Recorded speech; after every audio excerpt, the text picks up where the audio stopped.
ग्राम पंचायत के लोगों ने बहिष्कार किया है। खाद्यान्न और बिजली समस्या से वहां से वो परेशान हो रहे थे। अटारी गांव के लोगों ने भी चुनाव का बहिष्कार किया। यहां परेशानी है सड़क निर्माण को लेकर। सड़क निर्माण नहीं हो पाया, अगर रोड नहीं है तो वोट नहीं मिलेगा, इस तरीके के नारेबाजी लगातार वहां से देखने को मिल रही थी। इस बीच ये नाराजगी निकलकर सामने आई है कि चुनाव का बहिष्कार उनकी तरफ से कर दिया गया है। अटारी गांव के लोगों ने भी चुनाव का बहिष्कार किया। सिंगरौली और ग्रामीणों ने भी मतदान का बहिष्कार किया है। इस वक्त की बड़ी खबर सिंगरौली से हम आपको बता रहे हैं। डिगवा ग्राम पंचायत के लोगों ने बहिष्कार का ऐलान किया है। धीरज सिंह बघेल संवाददाता सिंगरौली से हमारे साथ जुड़ चुके हैं। धीरज सिंह, लोगों ने आक्रोशित होकर बहिष्कार का ऐलान किया है। फिलहाल वहां पर क्या कुछ देखने को मिल रहा है? क्या वाकई मतदान नहीं हो रहा? जहां तक अभी तक जो जानकारी मिली है उसमें अभी तक पूरे गांव वालों ने बिजली की समस्या और खाद्यान्न की समस्या को लेकर के मतदान का पूर्ण रूप में विरोध किया है। वहीं अभी जिला कलेक्टर से बात होने पर जिला कलेक्टर ने वहां तहसीलदार को भेजा है कि लोगों को समझा करके मतदान को सुचारू रूप से चालू किया जाए, ऐसा वहां पे तैयारी की जा रही है। जी, लोगों से आपकी बातचीत हो पाई? वहां के लोगों का क्या कुछ कहना है? कितने समय से वो परेशान थे और परेशानियों के लिए किन किन से वो मिले? लोगों का जो वहाँ सबसे ज्यादा विरोध है कि लगभग पिछले 10 दशक से वो लोग जनता सारी वहाँ के जो भी नेता विधायक हैं उनसे अपील करते रह गए कि यहाँ बिजली की समस्या जो है उसका निराकरण किया जाए और खाद्यान्न की समस्या का निराकरण किया जाए, लेकिन कोई भी सुनवाई न होने के कारण उन्होंने पूरा गांव एकत्रित होकर ये संकल्प ले लिया कि मैं मतदान यहाँ पे नहीं किया जाएगा। चलिए, बहुत शुक्रिया तमाम जानकारी हम तक पहुंचाने के लिए। धीरज सिंह बघेल संवाददाता सिंगरौली से हमारे साथ जुड़े हुए थे।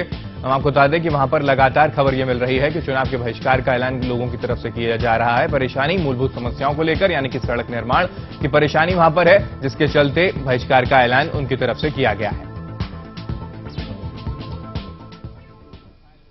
और मुरैना से इस बीच एक और बड़ी खबर, सुमावली विधानसभा में फायरिंग की खबर मिल रही है, जिसमें एक की मौत और 2 लोग घायल हो गए हैं।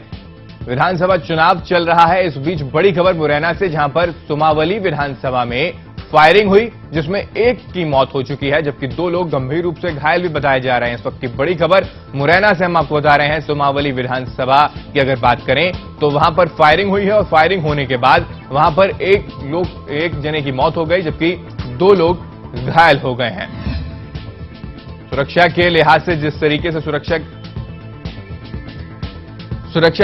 जिस तरीके से यहां पर देखने को मिल रहा था कि सुरक्षा के लिहाज से सब कुछ सुचारू रूप से चल रहा है, लेकिन इस बीच जो बड़ी खबर हम आपको बता दें कि मुरैना से आ रही है, जहां पर सुमावली विधानसभा में फायरिंग हुई और फायरिंग होने के बाद जो स्थिति निकलकर सामने आ रही है, जहां पर एक की मौत हो गई है और 2 लोग गंभीर रूप से घायल भी बताए जा रहे हैं। इस वक्त की बड़ी खबर हम आपको बता रहे हैं मुरैना से, जहां पर सुमावली विधानसभा में फायरिंग की खबर मिल रही है। सुरक्षा में कहीं ना कहीं चूक यहां पर देखने को मिल रही है और सुरक्षा की चूक के साथ साथ ये बड़ी खबर कि वहां पर फायरिंग हुई और फायरिंग होने के बाद वहां पर एक जने की मौत हुई है और 2 लोग घायल बताए जा रहे हैं। तो लगातार जिस तरीके से विधानसभा चुनाव 230 विधानसभा सीटों पर महासंग्राम जारी है, तो ऐसे में सुरक्षा के लिहाज से भी पुख्ता इंतजाम की बात वहां पर की जा रही थी, लेकिन पुख्ता इंतजाम कहीं ना कहीं गड़बड़ाते नजर आ रहे हैं।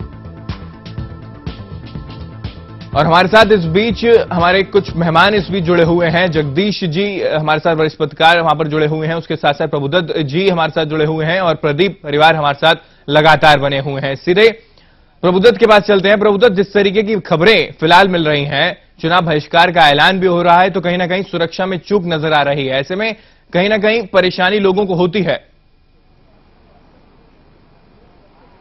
बिल्कुल हेमंत, हम आपको बता दें कि जिस तरह से बातें पहले भी निकल करके आ रही थी कि कुछ क्षेत्रों में भिंड, मुरैना और इस क्षेत्र में संभावना व्यक्त की जा रही थी कि यहाँ पर मारपीट की घटनाएं हो सकती, गोली चलने की घटनाएं हो सकती थी।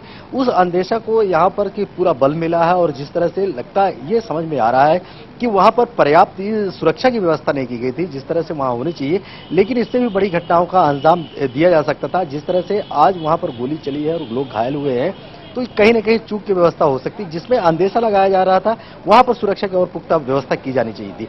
लेकिन उसके बावजूद मैं बता दूं हेमंत की जो वोटिंग का प्रतिशत है वो सीधे सीधे निकल करके ये आ रहा है कि मध्य प्रदेश में इस समय लगभग 35% से ऊपर वोटिंग हो चुकी है। आपको बता दें हरदा क्षेत्र है जिसमें सबसे ज्यादा वोटिंग हुई, 40% के आसपास वहां पर वोटिंग की बात की जा रही है।